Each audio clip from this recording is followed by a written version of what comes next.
Please welcome CEO Xaxis Asia Pacific, Michel de Rijk. My name is Michel de Rijk. I work for a company called Xaxis. Xaxis is a company that is founded 4 years ago in the US, Europe, and we've expanded into APAC 3 years ago, including India. We're part of WPP and Group M, and today I want to take you on a bit of a journey about programmatic advertising. Now, I'll try to keep it sort of basic, as basic as possible, but also want to address some challenges and opportunities we have. Stand here. Some opportunities we have across the ecosystem in general. Let's do a few steps back. I think at the time that media agencies have spun off from advertising agencies, I think it had a lot of impact on the world where we are in right now. I think it had a lot of impact on how media has been seen and how media has been bought in the future since then. I'm seriously convinced that programmatic advertising will at least have that impact on media in the future, and starting where we are right now, but especially in the future. Let's do one step back. So what is programmatic advertising in general? And I'm going to stand here. What is programmatic advertising in general? And it's very simple, and I think we're overcomplicating currently a little bit what it is, but programmatic advertising is using technology to buy, place, and optimize media inventory without the direct interference of human beings. So think with me for 1 second. Nowadays, when you buy media, let it be from a newspaper or from TV or anybody else, you send an IO to that specific outlet. Let it be the newspaper or the TV channel.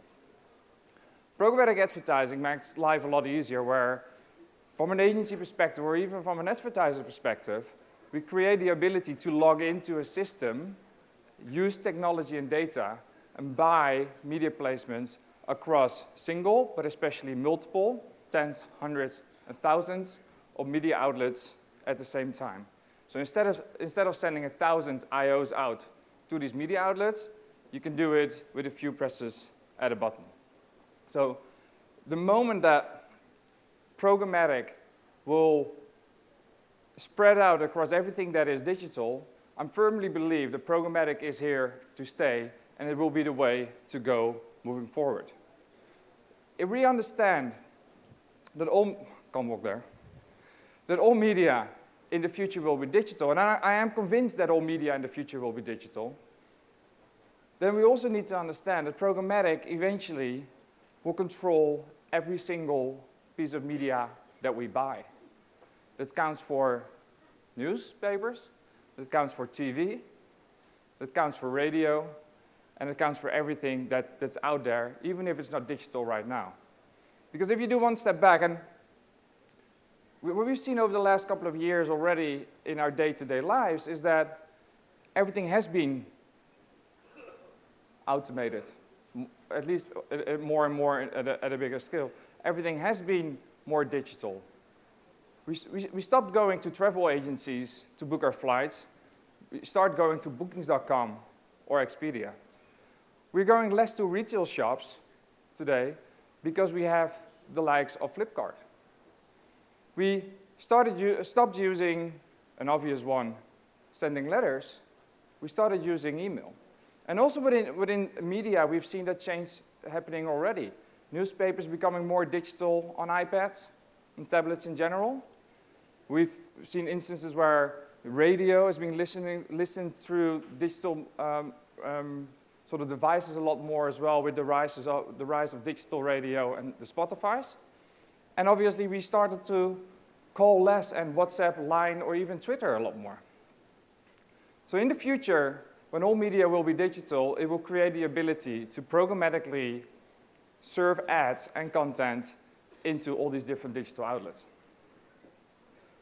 So where we stand right now, what is the scale of that business?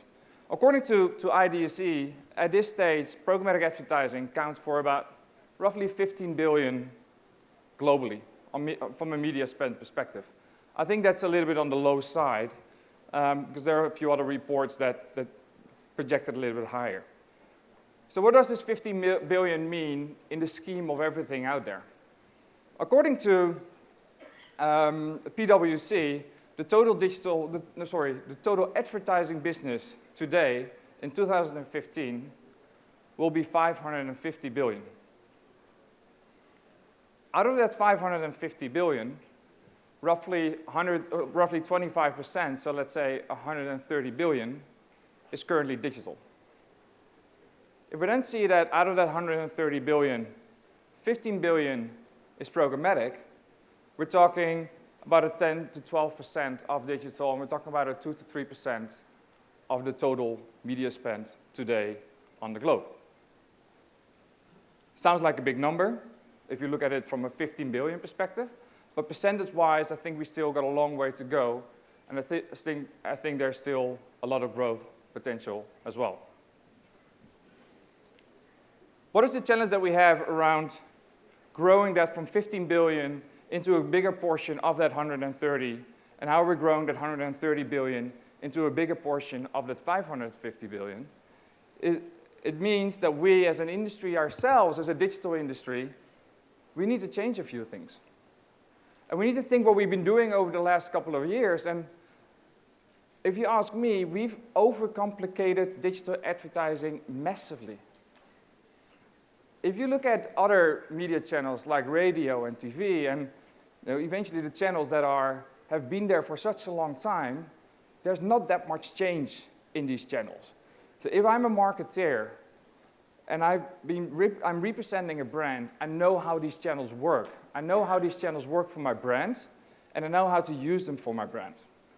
When you look into digital, we created this clutter of sort of semi-channels when it comes to email, and we got display advertising, we got video advertising, and we got search, and we got native advertising, and then we have different pricing models around it. You can pay per click, and you can pay per impression, and you can pay per acquisition, and lead, and lending, etc. It's already difficult for people who are doing it on a day-to-day basis to understand exactly what is out there.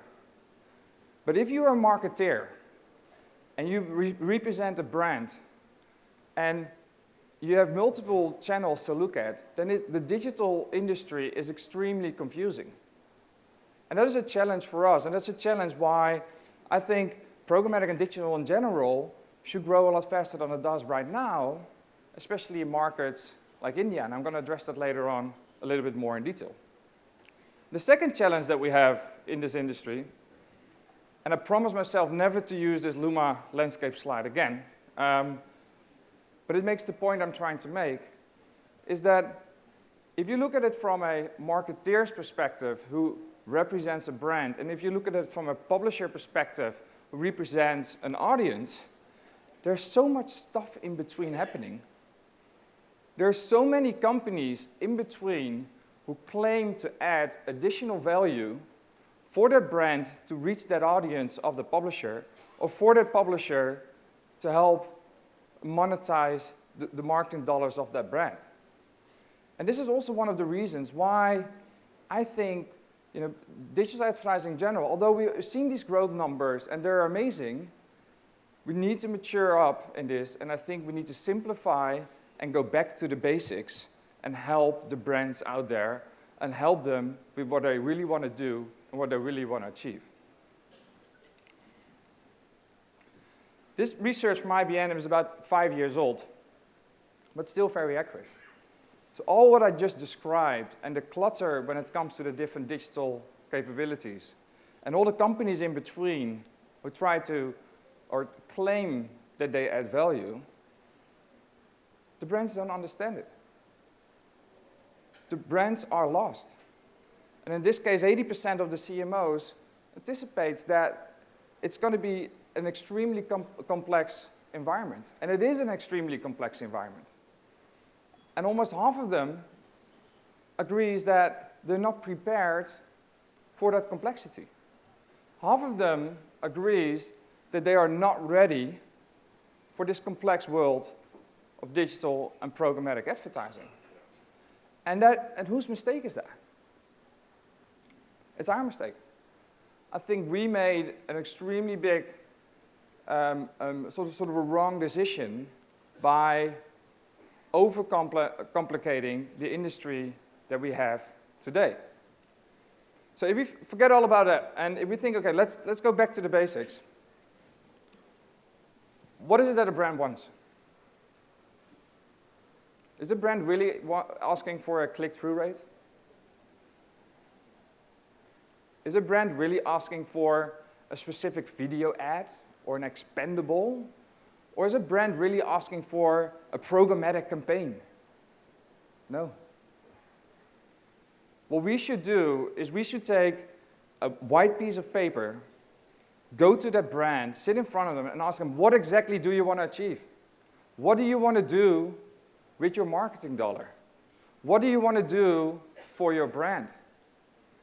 And then eventually it all comes back to the basics that everybody in every other media channel understands, apart from digital, and as we're talking about audiences. A brand wants to reach a relevant audience. We should not have, as a digital community, have a discussion with the brand and say, we should stop talking about click-through rates, and we should start talking about engagement. We should stop talking about pricing models, cost per click, cost per impression. We should start talking about value that we create. We should stop talking about impressions. And one of the presenters earlier mentioned that as well. We should stop talking about impressions. We should start talking about the audience that we've reached. So we have to go back to basics. So how does the old philosophy or the relevant philosophy of a brand of reaching audiences matches up with the new capabilities that programmatic are giving you? And that's probably one of the things that a lot of people underestimate around programmatic advertising. So what does programmatic advertising do? Programmatic advertising gives you the ability to cherry pick and single select impressions with audiences behind that, which are relevant for each of your specific brands. Let me explain that a little bit more in detail, because that's important. On the left side, we see the traditional way of how we buy media. Right? It's a contextual environment, and we use context as the proxy for buying that media. And on the right side, we see the ability, what I mentioned and what I mean with programmatic audience buying. That's the ability to cherry pick that single impression with a relevant audience for your relevant brand. And that is what technology and data does for you. If we go a little bit more in detail, today I buy from a single publisher, a news website. And if I'm a brand and I'm looking for, let's keep it generic, males in this instance. We can assume there are a lot of males on a news website, but there are obviously a lot of females. I don't want to call females waste, but in this case for your branding and for your specific brand, it's less relevant. If you are a sports brand, let's take, for example, Nike. If Nike wants to launch a new running shoe for men, or just in general, running shoes, their mindset traditionally will go like, okay, I need to advertise on a sports website. But is that really relevant? And how many people who are visiting sport websites are truly runners or sports enthusiasts, or are more enjoying a beer in front of the TV and watching sports? That's a different target audience, and programmatic advertising gives you that ability to filter one out of the other. A small example and I could find 1,000 of them. Yahoo Shopping here in India, which might be very relevant in your eyes for females 25-34, only 15% of the visitors of that website are actually in your target audience. And that's what contextual advertising does to you, while programmatic advertising gives you that ability to go more in depth and be more precise around your audience. So what about the consumer? What about that audience who actually is on that website? What about that audience specifically who is on your website? Does he matter as well? Of course he does, but we don't pay enough attention. We are over-advertising every user of a website. The amount of ad placements that publishers have on their website is growing through the roof. It's growing exponential. What does it mean for the consumer? What does it mean for the consumer who's visiting your website as a publisher when the ad that has been shown, it will be shown to him, is irrelevant? We should not underestimate the impact that irrelevant ads have for your brand on that consumer. If we then look at the total ecosystem and where programmatic comes in, we're convinced that all parties in the ecosystem have positive impact and have positive sort of a relationship with programmatic advertising. From a brand perspective, we know what it means. A more targeted, a more precise delivery of an ad is a better value for that marketing dollar. The airline I use a little bit too often. If I'm Singapore Airlines and I advertise normally on the homepage of a news website, I'm willing to pay a certain amount for that because it's a generic audience for me. It's just a news website. If I know, based on data and technology, that user that I'm going to buy on the generic homepage of that news website has been searching for flights last week, or today, or an hour ago, that impression has a different value for me. I'm willing to pay more money for that specific impression than I would do if I would buy that impression without having that knowledge and without having the ability to cherry pick the right ones for me. And for the agencies, and we are part of an agency group M, for the agencies it brings efficiency in buying.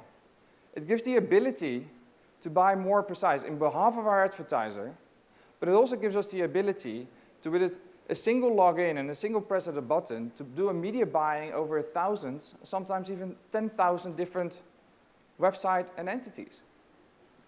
Can you imagine how many people we need to send IOs out and email that and store that and print it and everything if we were doing that manually? And eventually, and that's one of the most important ones obviously, the consumer, the audience. You're buying the car that you've always wanted. It's this new one, it's shiny, it's nice leather in it, and there's an integrated navigation system, and it's fast, and it has nice wheels, and it's safe for your family. And finally you got it delivered, and it's standing in front of your house, and you want to drive with it. But in your village, there's only a dirt road, a small one. And your village is not connected to the other village. There's no road in between. That is exactly, that road is ad serving. That car is programmatic. So you need to have the foundation, and you need to have the basics right if we want to benefit from what programmatic can give to your market. So ad serving is something that the industry here in India needs to embrace, and that's not only for programmatic, but ad serving is something that gives you insights, gives you measurement, gives you true attribution. Things that are relevant for us as an industry. And everybody needs to get behind it. Let a publisher, an advertiser, and everybody in between. The second thing is e-commerce. I think I read today somewhere online that still 90% of retail purchases are happening in physical stores in India. And although there are a lot of success cases with the Flipkarts, it's not really moving as fast as we would like it to see it in a lot of other, compared to a lot of other countries. Perhaps that's because of a distribution network which might be a little bit less, or just a mindset of how people currently work and how people think about e-commerce. They still would like to go to a store, physically have it in their hands, maybe negotiate the price. But that's a change that is necessary if we want to embrace digital advertising and programmatic in that way. And I think the third one is video advertising. What I've seen in a lot of other markets, and is that video advertising has been a massive contributor to digital and programmatic in general by shifting TV budgets to online. Because we all know out of that 550 billion, the majority of that is being spent in video. So why don't we see that in India happening at this stage? And why don't we see the way that video is being planned, like for example in China? And I don't want to refer too much to China, but in China, we see massive shifts of TV budgets to online, because what they do is, in China as an advertiser, online video is being planned by TV teams in agencies. And the reason why they do that is because online video can give you that incremental reach cheaper than TV can give you. But the only way to do that is make sure it's being tracked and measured right by ad serving, or at least ad tracking. And the only way to do that is for content owners and for broadcasters to put their content out there, to not create it in silos, to make it accessible by ad servers, to make it accessible by programmatic systems like DSPs. That way, TV planning teams of agencies are able to move these dollars to online video because they see it's more cost efficient. And then the dominancy that a YouTube has in a market like India will fade away as well. And the marketing dollars will be spent again with the true content owners and the local broadcasters who are converting their content to online. And I'm convinced that if we are able to address these three, and I think the industry has ad serving and video content in its hands, then I'm convinced that we're going to change that e-marketer graph massively. We have that ability to do here in India. But we need to make these small changes, relatively small changes, to how we look at digital planning right now. We arrived in a real-time era. And Perry, this slide used to be with a Twitter logo, but I took it off. Perry described it in the right way, how his relief program was set up. It just happened on the fly. It came to him and responded to it, and it activated something. This is what digital advertising does for you and does for your consumer and for your brand. Digital advertising and programmatic advertising gives you the ability to make these changes, let it be in a messaging or in a placement, to respond to situations that are real time, to respond to a cricket score, to respond to an emergency somewhere, let it be relief of something else. And that is the future of advertising, and that's the future of our brands. Like Perry described as well, how his brand stepped in, or how certain brands stepped in on the dress situation. That is real-time response. And Twitter is a great example of how they're doing it, but the rest of the digital advertising world can do that as well. And if I look how the Indian market and the people who are working in this industry, how they look at advertising right now and how enthusiastic they are to embrace that technology and to really bring it to the next level, I'm sure we can do it. I'm sure, and I'm convinced that we're bringing that graph up from e-marketer in the future. Because eventually, the future of digital advertising lays in data, technology, the right inventory, and smart people managing it. And I want to close this off with a quick case study video where one of our advertisers, which is a telco, you know, India is very sort of telco heavy when it comes to advertising, embraced the concept of programmatic and using data and technology. And I want to show you what that resulted for their campaign.